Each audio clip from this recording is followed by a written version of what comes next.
ವಿಜಯಪುರ ಜಿಲ್ಲೆಯ ಆಲ್ಮಟ್ಟಿಯ ಲಾಲ್ ಬಹದ್ದೂರ್ ಶಾಸ್ತ್ರಿ ಜಲಾಶಯದಿಂದ ಶನಿವಾರ ಮುಂಜಾನೆಯಿಂದ 2.20 ಲಕ್ಷ ಕ್ಯೂಸೆಕ್ಸ್ ನೀರನ್ನ ನದಿ ಪಾತ್ರಕ್ಕೆ ಹರಿಬಿಟ್ಟಿರುವುದರಿಂದ ಬಸವಸಾಗರ ಜಲಾಶಯದ ಹಿನ್ನೀರಿನಲ್ಲಿ ಏರಿಕೆಯಾಗಿ ನೂರಾರು ಎಕರೆ ಜಮೀನು ಜಲಾವೃತಗೊಂಡು ಬೆಳೆ ಹಾನಿಯಾಗುವ ಸಂಭವ ನಿರ್ಮಾಣವಾಗಿದೆ. ಜಲಾಶಯದಿಂದ 2.20 ಲಕ್ಷ ಕ್ಯೂಸೆಕ್ಸ್ ನೀರನ್ನ ಬಿಟ್ಟಿರುವುದರಿಂದ ಕೃಷ್ಣೆಯ ನದಿ ಪಾತ್ರದಲ್ಲಿರುವ ಕಾಶಿಂಕುಂಟಿ, ಯಲಗೂರ್, ಅರಳದಿನ್ನಿ ಸೇರಿದಂತೆ ಜಿಲ್ಲೆಯ ನೂರಾರು ಎಕರೆ ಜಮೀನುಗಳಲ್ಲಿ ನೀರು ಜಲಾವೃತವಾಗಿದೆ. ಇದರಿಂದ ಸಜ್ಜೆ, ಮೆಕ್ಕೆಜೋಳ, ಹೆಸರು, ಸೂರ್ಯಕಾಂತಿ ಸೇರಿದಂತೆ ಬೆಳೆಗಳನ್ನ ಬಿತ್ತನೆ ಮಾಡಿದ್ದು ಫಸಲು ಉತ್ತಮವಾಗಿರುವ ವೇಳೆಯಲ್ಲಿ ಬೆಳೆಯಲ್ಲಿ ನೀರು ನಿಲ್ಲುತ್ತಿರುವುದರಿಂದ ಬೆಳೆಯ ಬೇರು ಕೊಳೆತು ಬೆಳೆ ಹಾನಿಯಾಗಲಿದೆ. ಶಾಸ್ತ್ರಿ ಜಲಾಶಯದಿಂದ 2 ಲಕ್ಷಕ್ಕೂ ಅಧಿಕ ನೀರು ಬಿಟ್ಟ ಸಂದರ್ಭದಲ್ಲಿ ಜಲಾಶಯದ ಮುಂಭಾಗದಲ್ಲಿರುವ ಅರಳದಿನ್ನಿ, ಯಲಗೂರ್, ಕಾಶಿಂಕುಂಟಿ ಹೀಗೆ ಹಲವಾರು ಗ್ರಾಮಗಳ ರೈತರ ಜಮೀನಿನಲ್ಲಿ ನೀರು ಜಲಾವೃತವಾಗುತ್ತದೆ. ಇದರಿಂದ ಈ ಬಾರಿ ಅರಳದಿನ್ನಿಯ ಶೇಖಪ್ಪ ಟುಬಾಕಿ, ಕಾಶಿಬಾಯಿ ಟುಬಾಕಿ, ಯಲಗೂರ್ ದಪ್ಪ ಕೊಳ್ಳಾರ್, ಚಂದ್ರಪ್ಪ ಕೊಳ್ಳಾರ್, ಸುರೇಶ್ ಕೊಳ್ಳಾರ್ ಎನ್ನುವ ರೈತರ ಜಮೀನಿನಲ್ಲಿ ನೀರು ಬಂದಿರೋದ್ರಿಂದ ರೈತರು ಬಿತ್ತನೆ ಮಾಡಿದ ಬೆಳೆ ಹಾನಿಯಾಗುವ ಸಂಭವ ನಿರ್ಮಾಣವಾಗಿದೆ. 519.60 ಮೀಟರ್ ಗರಿಷ್ಠ ಎತ್ತರವಾಗಿ 123.81 ಟಿಎಂಸಿ ಅಡಿ ನೀರು ಸಂಗ್ರಹ ಸಾಮರ್ಥ್ಯದ ಜಲಾಶಯದಲ್ಲಿ ಶನಿವಾರ ಸಾಯಂಕಾಲ 517.64 ಮೀಟರ್ ಎತ್ತರದಲ್ಲಿ 94 ಟಿಎಂಸಿ ಅಡಿ ನೀರು ಸಂಗ್ರಹವಾಗಿದೆ. ಜಲಾಶಯಕ್ಕೆ 1.41 ಲಕ್ಷ ಕ್ಯೂಸೆಕ್ ಒಳಹರಿವು ಹಾಗೂ 1.80 ಹೊರಹರಿವು ಇದೆ. ಏನು ಹೊಳಿ ಅಲ್ಲಿಂದ ಇಲ್ಲಿ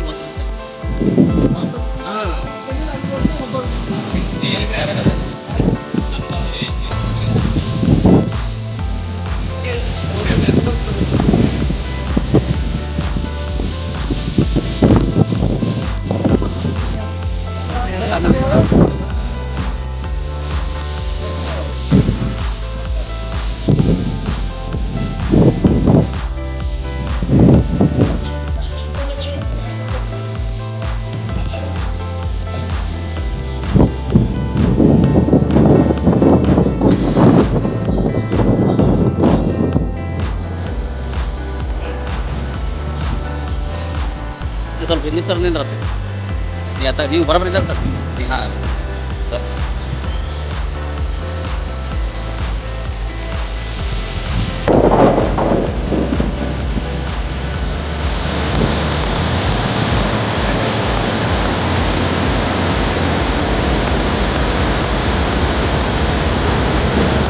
ಅವನು ಆರಾಮ ಎತ್ತಿರ್ಬೇಕೀಗ.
ಸರ್ವೆ ನಂಬರ್ ಹೇಳಂಗೆ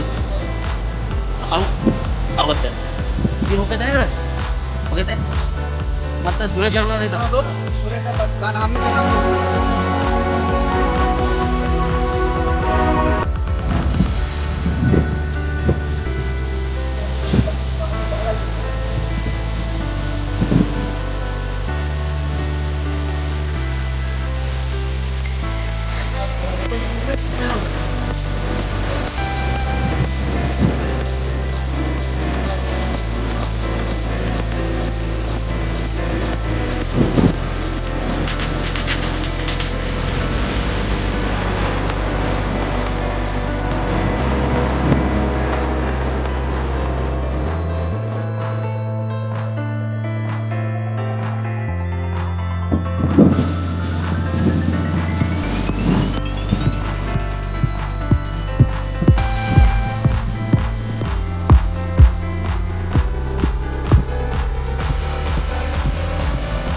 ವೀಕ್ಷಕರೇ, ನಮ್ಮ ಸತ್ಯಂ ವಾಹಿನಿಯ ಪ್ರತಿದಿನದ ಅಪ್ಡೇಟ್ ಮಾಹಿತಿಯನ್ನ ತಿಳಿದುಕೊಳ್ಳಲು ಸತ್ಯಂ ಟಿವಿ ಕನ್ನಡ ಯೂಟ್ಯೂಬ್ ಚಾನೆಲ್ಗೆ ಸಬ್ಸ್ಕ್ರೈಬ್ ಹಾಕಿ ಹಾಗೂ ಬೆಲ್ ಐಕಾನ್ ಅನ್ನು ಕ್ಲಿಕ್ ಮಾಡಿ.